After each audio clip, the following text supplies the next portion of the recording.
नमस्कार, मैं हूं Dev Garg, vice president of the Indian rice exporters federation. भारतीय चावल निर्यात संघ 7,500 कंपनियों को रिप्रेजेंट करता है, जो देश का और विदेश का लगभग 40% पूरे ग्लोबल राइस ट्रेड को लीड करते हैं। आज हमारे देश के सामने, भारत के सामने एक बहुत बड़ी चुनौती है। जैसे आपको पता होगा कि इजराइल ईरान कॉन्फ्लिक्ट की वजह से हमारे चावल निर्यात के ऊपर असर आया है। ईरान भारत का तीसरा सबसे बड़ा ट्रेडिंग पार्टनर है चावल के मामले में, जिसमें पिछले साल के अगर फिगर्स की बात करें तो 2024-25 के अंदर ईरान ने लगभग भारत से 10 लाख टन के बराबर लगभग 7,600 करोड़ रुपए का चावल खरीदा था। और इस साल की अगर बात करें तो अभी तक केवल 2,500 करोड़ का चावल भारत से एक्सपोर्ट हुआ है और लगभग 3-3.5 लाख टन क्वांटिटी गई है। तो आज इस डिस्टर्बेंस होने की वजह से इंश्योरेंस कंपनीज, बैंक्स और कई ऐसे जो फाइनेंशियल इंस्टीट्यूशंस हैं जिसके बेस के ऊपर ट्रेड प्रोग्रेस करता है, उन सारे इंस्टीट्यूशंस ने ट्रेड से हाथ खींच लिया है। और आज के दिन हमें आने वाले समय में उम्मीद नहीं है कि जब तक ये कॉन्फ्लिक्ट रिजॉल्व नहीं होता कि हम पिछले साल वाले फिगर्स को कैप्चर कर पाएंगे। अगर हम ये देश के लिए एक बहुत बड़ी चुनौती इसलिए है क्योंकि इस साल हम एक बहुत बड़े सरप्लस सिचुएशन को देख रहे हैं। भारत के पास इस समय 275 लाख टन चावल का सरप्लस स्टॉक है और आने वाले समय में भारत सरकार के अगर डाटा को देखा जाए तो ये उम्मीद है कि ये उत्पाद इस साल बढ़कर 400 लाख टन के सरप्लस तक पहुंच जाएगा। अगर हम एक्सपोर्ट फिगर्स की बात करें तो हमारा एक्सपोर्ट 25 से 26 मिलियन टन, मतलब 250 से 260 लाख टन के आसपास का हमारा एक्सपोर्ट है। और ये सिचुएशन होने की वजह से ये 250 से 260 लाख टन एक्सपोर्ट तक पहुंचना हमारे लिए एक बहुत बड़ी चुनौती रहने वाली है।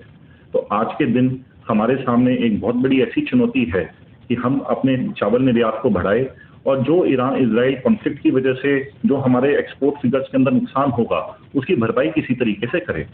इसीलिए Indian rice exporter federation IREF ने भारत सरकार के साथ मिलकर एक नया इनिशिएटिव लॉन्च करा है, that is Bharat international rice conference, BIRC।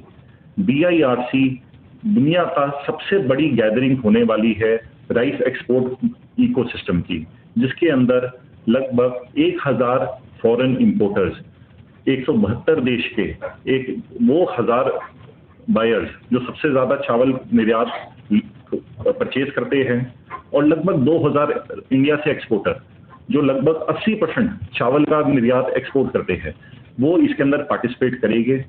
30-31 अक्टूबर नई दिल्ली में भारत मंडपम में इसका उद्घाटन होगा और ये इवेंट होगा कि जिसके अंदर हम पूरी दुनिया को ये दिखाएंगे कि आज भारत के पास चावल भरपूर क्वांटिटी के अंदर अवेलेबल है, सस्ते रेटों पे अवेलेबल है और अच्छी क्वालिटी अवेलेबल है और वो भारत का चावल प्रिक्योर करे जिससे हमारे फार्मर्स को भी फायदा हो और हमारी देश की इकोनॉमी पे इस कॉन्फ्लिक्ट का असर ना पड़े।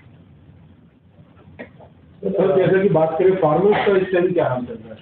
जहां तक देखिए फार्मर की बात करें तो जो आज जो पैडी 50-51 रुपए पर केजी के ऊपर इस ईरान इजराइल कॉन्फ्लिक्ट से पहले ट्रेड हो रही थी, जहां तक जो 1509 एक वैरायटी है जो ईरान ज्यादातर एक्सपोर्ट होती है, उसका रेट 10 से 15% इस कॉन्फ्लिक्ट के बाद घट चुका है।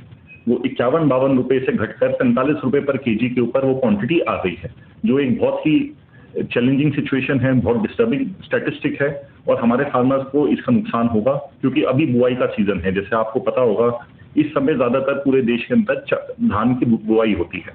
तो अगर किसान को ये दिखाई देगा कि हमें 1509 वैरायटी के कम भाव मिल रहे हैं, जो एक बासमती की वैरायटी है, तो दूसरी चीजों के ऊपर शिफ्ट हो जाएगा, जो एक लॉन्ग टर्म के लिए किसान की रेजिलियंस के लिए बहुत अच्छी बात नहीं है। तो इसके ऊपर हमें बहुत गंभीर विचार करने की जरूरत है और सरकार को भी इसका एक सोल्यूशन ढूंढने की इमीडिएट जरूरत है। सर, अक्टूबर में जो आप इवेंट करने वाले हैं, सरकार की तरफ से क्या आपको बेनिफिट मिलने वाले हैं, क्या सपोर्ट मिलेगा? देखिए, ये हमने सरकार से किसी भी तरीके का कोई बेनिफिट इसके अंदर नहीं सीख करा है। सरकार हमें अपना कई तरीके से सरकार इस इवेंट में हमारे साथ पार्टिसिपेट करेगी।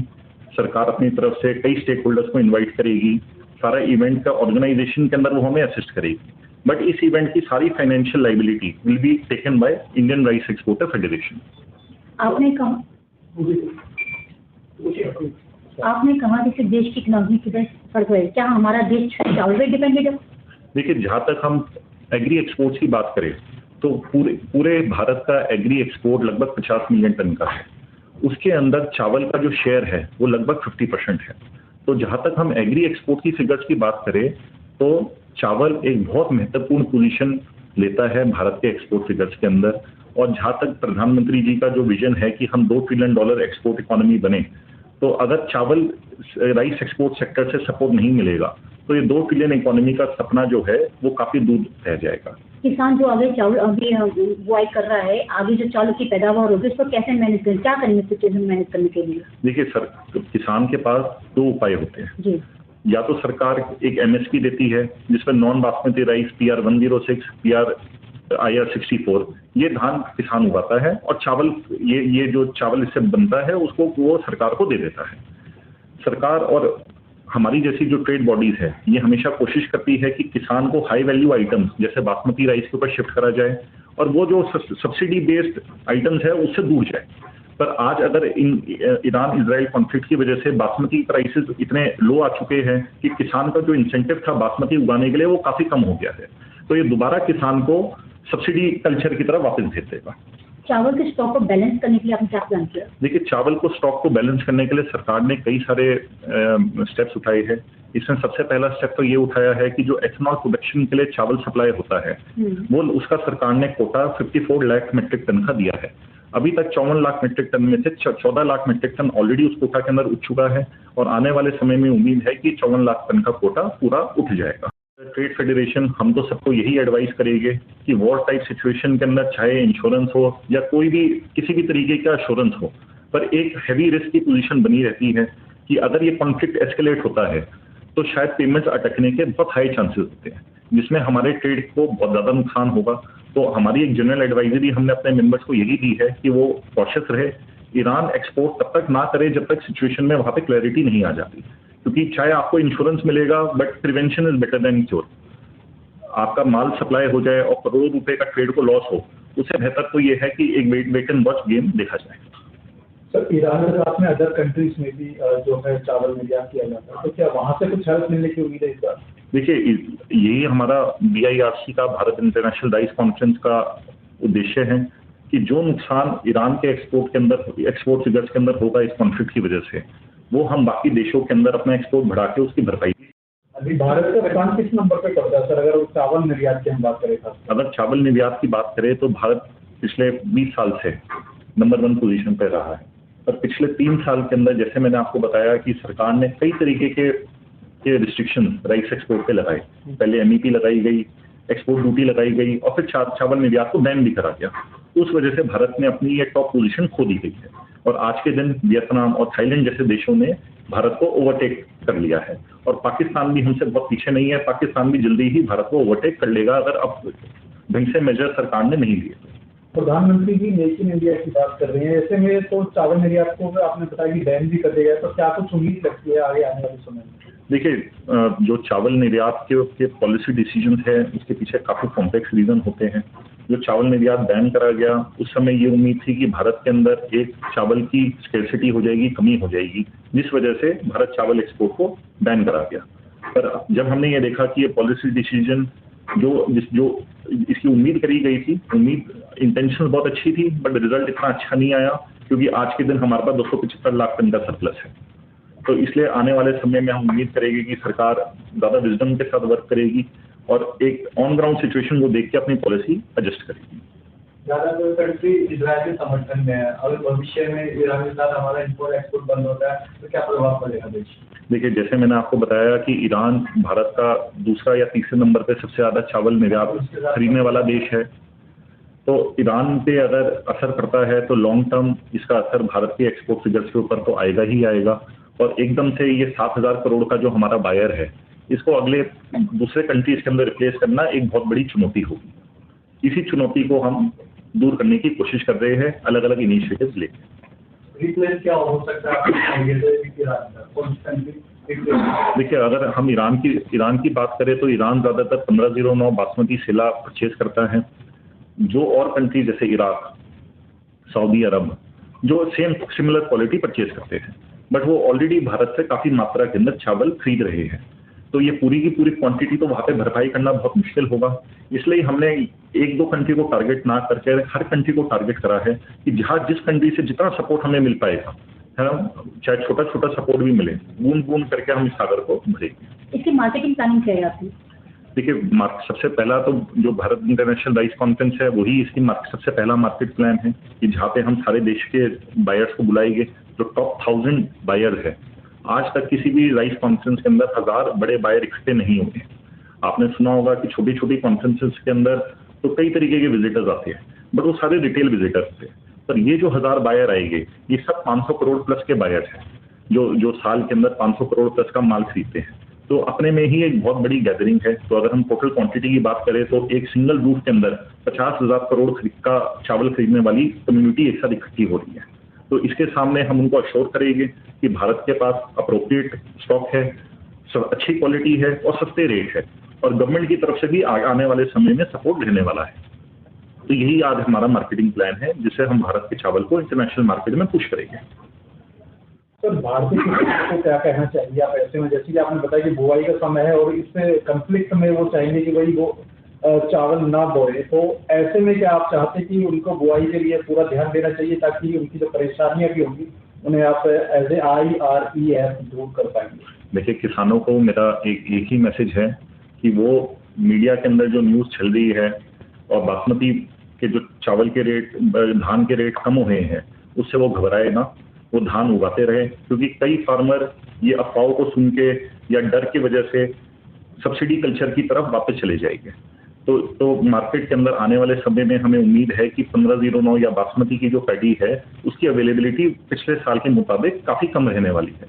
तो अगर कोई लॉस ईरान इजराइल कॉन्फ्लिक्ट की वजह से रेट्स के अंदर आज देखने को हमें मिल रहा है, कम क्वांटिटी पैदावार होने की वजह से ये नुकसान की भरपाई आने वाले सीजन तक हो जाएगी। तो किसान को कोई भी नुकसान नहीं होगा, तो वो सब्सिडी कल्चर की तरफ वापस ना जाए और बासमती धान को जो पहले उगाता था आज भी उगाए।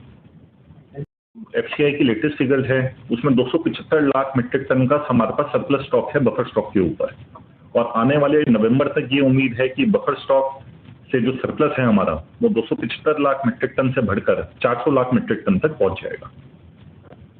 सर, FCI के गोदामों में खासकर जब गेहूं की अगर हम बात करें तो उसको कई बार बताया जाता है कि सही तरह से ना रखने का वो खराब हो जाता है, तो क्या ऐसा हो सकता है कि चावल के साथ भी कुछ इस तरह की बात हो? देखिए, धान एक पेरिशेबल कमोडिटी है, जो चावल है पेरिशेबल कमोडिटी है। तो अगर स्टोरेज की कुछ कंडीशंस होती है, जैसे moisture, protection from sunlight, water, अगर इन सारी कंडीशंस को नहीं मीट करा जाता वेदर कंडीशंस की वजह से या वेयर हाउस के अंदर डैमेज की वजह से, तो चावल धान हर समय खराब भी होता है, और कुछ मात्रा में तो खराबी आती ही आती है इतने बड़े सिस्टम के अंदर। तो पर चावल के अंदर हमने देखा है कि FCI का सिस्टम काफ़ी रोबस्ट है, और पिछले कई सालों में FCI ने अपने सिस्टम एंड प्रोसीजर्स को काफ़ी इंप्रूव करा है, जिसकी वजह से ये जो फूड वेस्टेज है वो काफ़ी मिनिमाइज हो चुकी है। मैं national president Indian rice exporter federation, जिसके 7,500 मेंबर्स हैं और 14 स्टेट में ऑफिस हैं, और जो पूरे राइस की एक एपेक्स बॉडी है भारत के अंदर, और हम लोग पूरे राइस ट्रेड को, राइस मिलर्स को, जो शिपिंग कंपनीज हैं और CHA, ट्रांसपोर्टर्स, पैकिंग मटेरियल वाले सभी को रिप्रेजेंट करते हैं। और जब भी कोई प्रॉब्लम्स आती हैं ट्रेड के अंदर, तो उसको जो फेडरेशन है IREF, तो उसको रिप्रेजेंट करती है, गवर्नमेंट के संज्ञान में लाती है। और हमने अभी तक पिछले 2 सालों में देखा है, जब भी हमने कोई चीज़ गवर्नमेंट के सामने रखी है तो गवर्नमेंट ने हमेशा राइस के ट्रेड के लिए मदद की है। और अभी जैसे कि अभी देव गर्ग साहब ने बताया आपको कि जैसे देश के अंदर काफ़ी सरप्लस है, और उसके लिए अब BIRC Bharat international rice conference करने जा रहे हैं 30 और 31 अक्टूबर को भारत मंडपम के अंदर। तो उसके अंदर अभी यही एम है, इसको लेकर चले हैं। कॉमर्स मिनिस्ट्री FPIDA हमारे साथ है इसके अंदर, और वो हमारे एक पार्टनर भी हैं। तो उन सब साथ में मिलकर इसको कर रहे हैं कि जैसे 1000 के ज़्यादा की उम्मीद है हमें कि इसमें बायर्स आएंगे, जिससे कि बेनिफिट पूरे ट्रेड को होगा। जितने एक बायर को ढूंढने के लिए हमारे एक्सपोर्टर को जाना पड़ता है, मिलर को जाना पड़ता है, या स्टार्टअप, हमारा बड़ा एम है इसके अंदर स्टार्टअप्स को इसमें इन्वॉल्व किया जाए, और स्टार्टअप्स इस फेडरेशन के माध्यम से इस जो कॉन्फ्रेंस होने जा रही है राइस की, BIRC तो इसके अंदर इन्वॉल्व हो और उनको नए बिजनेस की संभावनाएं मिलेंगी देखने के लिए और नया बिजनेस करने के लिए। तो यही लेकर हम लोग इसको आगे बढ़ रहे हैं और उम्मीद है कि ये जो Bharat international rice conference Hindustan के अंदर, जो भारत के अंदर हम कहेंगे पहली दफा होने जा रही है हिस्ट्री के अंदर। आज तक जब भी कोई कॉन्फ्रेंस हुई है सब विदेशों में हुई है, भारत के अंदर आज तक नहीं हुई। और दिल्ली के अंदर भारत मंडपम में जो एक प्रेस्टिजियस प्लेस है वहां पर करने जा रहे हैं और उम्मीद है कि इसके अंदर हमारे मोदी जी का सबका आशीर्वाद रहेगा और इसको बहुत अच्छे तरीके से इसको हम लोग करेंगे और पूरे भारत का नाम वर्ल्ड के अंदर पहले से है और भी उजागर होगा। और हमारे राइस के ट्रेड को इससे भरपूर संभावनाएं हैं कि हमारा जो बिजनेस है जो आज 22 मिलियन टन के ऊपर है और जो पिछले 3 साल में काफी डाउन हो गया था बंद बैन वगैरह होने की वजह से, ये वापस हम 22 के बजाय 25 मिलियन टन तक इसको एक्सपोर्ट को कर पाएंगे। और कौन सा देश इस कॉन्फ्रेंस में हिस्सा लेंगे? इसके अंदर लगभग 172 कंट्रीज को न्योता दिया गया, जिसमें से हमारे पास 80 कंट्री की कंफर्मेशन आ चुकी है और जिसके अंदर कोई 15 कंट्रियों ने अपने आप को कॉन्फ्रेंस में पार्टनर बनने के लिए अपनी कंफर्मेशन हमारे को दी है। भारत की प्रधानमंत्री भी इनवाइट कर रहे हैं हम प्रधानमंत्री जी को और हमारी उम्मीद है कि वो इसके अंदर शिरकत करेंगे तो बहुत एक देश का नाम होगा उनके आने से। और वो अपने आप में एक बहुत बड़े ब्रांड एम्बेसडर हैं मोदी जी, जो उनके आने से जो हमारे राइस का ट्रेड है, मैं समझता हूँ यदि हम उम्मीद 25 मिलियन की करते तो उनके आने से ये 30 मिलियन पर पहुंच जाएगा। इसमें मुख्य रूप से जो कंट्रीज होंगी कॉन्फ्रेंस के लिए कौन कौन सी बताइए? मुख्य रूप से देखिए हमारा जो फोकस रहेगा अफ्रीकन कंट्रीज पर काफी रहेगा, क्योंकि जो आज एक सेटबैक लगा है हिंदुस्तान को जो ईरान की वार की और इजराइल की वजह से, तो जो 1 मिलियन टन की खपत को बासमती राइस का जिसके कहें जो 11, 21, 1509 और 17, 18 वैरायटी होती हैं, तो इस वैरायटी को करने के लिए हमारा फोकस रहेगा कि अफ्रीकन कंट्रीज के अंदर भी इसको काफी पॉपुलर किया जाए, जिससे कि ये जो हमारा गैप है उसको हम मीट कर सकें आने वाले 1 साल के अंदर।